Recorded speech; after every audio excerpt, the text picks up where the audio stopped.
नमस्कार दोस्तों, स्वागत है आपका BMJ एकेडमी में। दोस्तों, एंशिएंट हिस्ट्री के पिछले 3 वीडियोज़ में हमने सिंधु घाटी सभ्यता से जुड़ी सभी महत्वपूर्ण जानकारियों को पढ़ा। आज के इस वीडियो में हम सिंधु घाटी सभ्यता से जुड़े सभी महत्वपूर्ण प्रश्नों को देखेंगे जो विभिन्न परीक्षाओं में बार बार पूछे जाते रहे हैं। दोस्तों, आप किसी भी परीक्षा की तैयारी कर रहे हों जिसमें GS पेपर से प्रश्न बनते हैं तो यह वीडियो आपके लिए बहुत महत्वपूर्ण है। GS पेपर से संबंधित वैसे प्रश्न पत्र जिसमें हिस्ट्री से प्रश्न बनते हैं उसमें एक प्रश्न सिंधु घाटी सभ्यता से अवश्य होते हैं। इसलिए दोस्तों, वीडियो को पूरा देखिएगा, स्किप मत कीजिएगा, क्योंकि इस वीडियो का प्रत्येक प्रश्न आपकी परीक्षा के लिए महत्वपूर्ण है। तो आइए दोस्तों, शुरू करते हैं। सिंधु घाटी सभ्यता। पहला प्रश्न है, सिंधु घाटी सभ्यता किस युग से संबंधित सभ्यता है? इसे आद्य ऐतिहासिक युग में रखा जाता है। आद्य ऐतिहासिक युग में उस काल को रखा गया है जिस काल के लिखित साक्ष्य तो हमें प्राप्त हुए हैं लेकिन हम उन्हें पढ़ नहीं पाए हैं। तो सिंधु घाटी सभ्यता से लिखित साक्ष्य हमें मिले हैं किंतु उस लिपि को अब तक पढ़ा नहीं जा सका है, इसलिए इसे आद्य ऐतिहासिक युग में रखा जाता है। सिंधु घाटी सभ्यता को और किस नाम से जाना जाता है? इसे हड़प्पा सभ्यता के नाम से भी जाना जाता है, क्योंकि सिंधु नदी घाटी में जितने भी स्थल प्राप्त हुए हैं उन सभी स्थलों में सबसे पहला स्थल हड़प्पा ही था। इसलिए प्रथम स्थल हड़प्पा होने के कारण सिंधु घाटी सभ्यता को हड़प्पा सभ्यता भी कहा जाता है। सिंधु घाटी सभ्यता का पहला स्थल हड़प्पा कब और किसके द्वारा खोजा गया? इसकी खोज की गई थी दयाराम साहनी के द्वारा 1921 ईस्वी में और सर जॉन मार्शल के नेतृत्व में। मोहनजोदड़ो की खोज कब और किसने की? इसकी खोज भी सर जॉन मार्शल के निर्देश पर किया गया राखल दास बनर्जी के द्वारा 1922 ईस्वी में। विश्व की सबसे पुरानी सभ्यता किसे माना जाता है? ये कहा जाता है मेसोपोटामिया की सभ्यता, इराक की सभ्यता, जिसे कि सुमेरियन सभ्यता भी कहा जाता है। सिंधु घाटी सभ्यता का कालखंड क्या है? सिंधु घाटी सभ्यता का काल है 2350 ईसा पूर्व से 1750 ईसा पूर्व के काल को हड़प्पा काल कहा जाता है। सिंधु घाटी सभ्यता का भारत में स्थित सबसे उत्तरी क्षेत्र, सबसे उत्तर में क्षेत्र कौन सा है? सिंधु घाटी सभ्यता जो मिली है वो लगभग त्रिभुजाकार शेप में मिला है, जिसमें सबसे उत्तर में स्थित जो ये क्षेत्र है वह भारत में है और यह क्षेत्र है मांडा, जो कि चिनाब नदी के किनारे स्थित है और यह जम्मू कश्मीर में है। सिंधु घाटी सभ्यता का भारत में सबसे दक्षिण में स्थित क्षेत्र कौन है? सबसे दक्षिण में स्थित क्षेत्र महाराष्ट्र का है, जिसका नाम है दायमाबाद, और यह गोदावरी नदी घाटी में स्थित था। सिंधु घाटी सभ्यता का भारत में सबसे पूर्व में स्थित क्षेत्र है उत्तर प्रदेश का आलमगीरपुर, जो कि हिंडन नदी के किनारे स्थित था। सिंधु घाटी सभ्यता का सबसे पश्चिम में स्थित क्षेत्र कौन है? यह है सुतकांगेडोर, जो कि बलूचिस्तान में है, पाकिस्तान के बलूचिस्तान प्रांत में, और यह दास्क नदी के तट पर स्थित था। सिंधु घाटी सभ्यता का सबसे बड़ा स्थल कौन है? सबसे बड़ा स्थल है मोहनजोदड़ो, जो कि पाकिस्तान के सिंध प्रांत में है। सिंधु घाटी सभ्यता का भारत में स्थित सबसे बड़ा स्थल कौन है? मोहनजोदड़ो। लेकिन अगर पूछा जाए कि भारत में स्थित सबसे बड़ा क्षेत्र कौन है तो वो है राखीगढ़ी। सिंधु घाटी सभ्यता में कपास के प्रमाण कहाँ से प्राप्त हुए हैं? कपास के प्रमाण प्राप्त हुए हैं मेहरगढ़ से। नवपाषाण काल के भी कृषि के साक्ष्य सर्वप्रथम मेहरगढ़ से ही प्राप्त हुए हैं। सिंधु घाटी सभ्यता का स्थल हड़प्पा वर्तमान में कौन सा क्षेत्र है?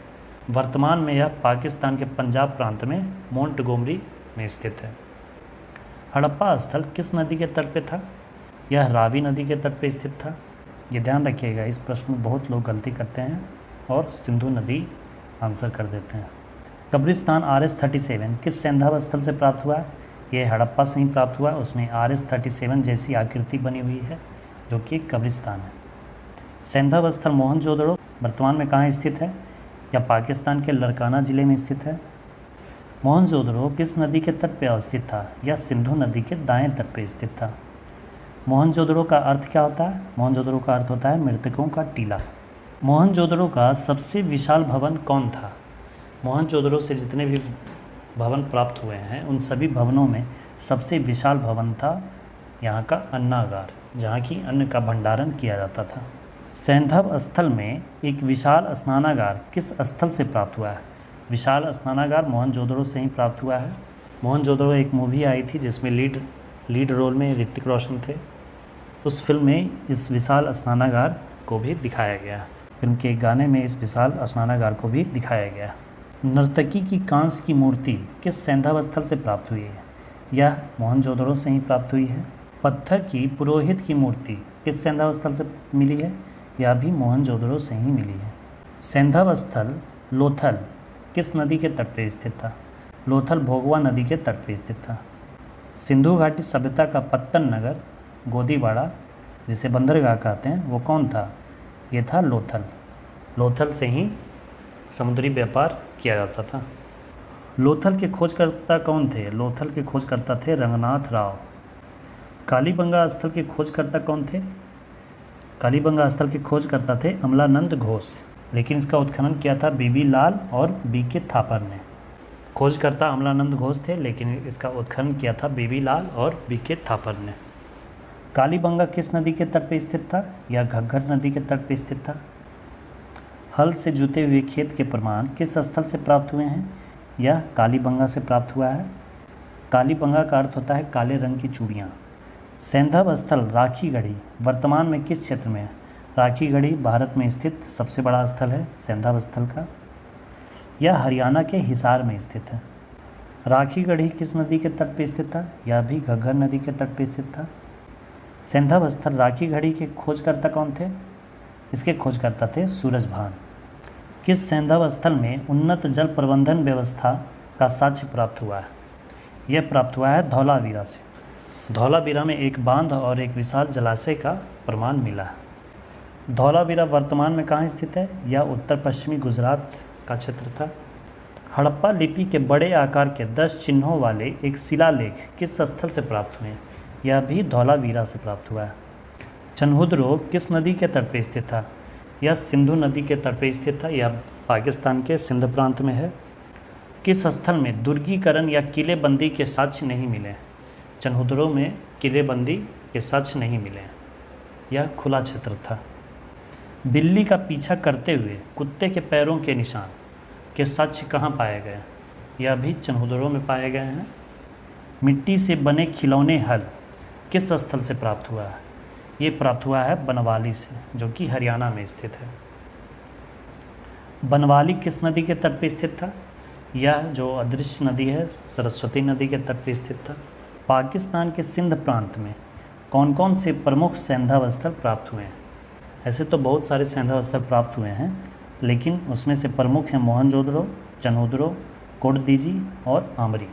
पाकिस्तान के बलूचिस्तान प्रांत में दास्क नदी के किनारे कौन से प्रमुख सैंधव स्थल मिले हैं? दास्क नदी घाटी में सुतकांगेडोर, जो कि सबसे पश्चिमी क्षेत्र है, और इसके अलावा डाबरकोट और बालाकोट सैंधव स्थल मिले हैं। अफ़गानिस्तान से प्राप्त प्रमुख सैंधव स्थल कौन से हैं? अफ़गानिस्तान से सिर्फ 2 स्थल मिले हैं, सोर्तुगोई और मुंडीकाक। तो ये थे दोस्तों सिंधु सभ्यता से संबंधित सभी महत्वपूर्ण प्रश्न। आशा करता हूँ यह वीडियो आपको पसंद आई हो और आपके लिए हेल्पफुल हो। दोस्तों वीडियो को अपने स्टडी ग्रुप्स में शेयर करें। एंशिएंट हिस्ट्री के अगले वीडियो से हम वैदिक सभ्यता के बारे में पढ़ना शुरू करेंगे। वीडियो को अंत तक देखने के लिए धन्यवाद दोस्तों। जय हिंद।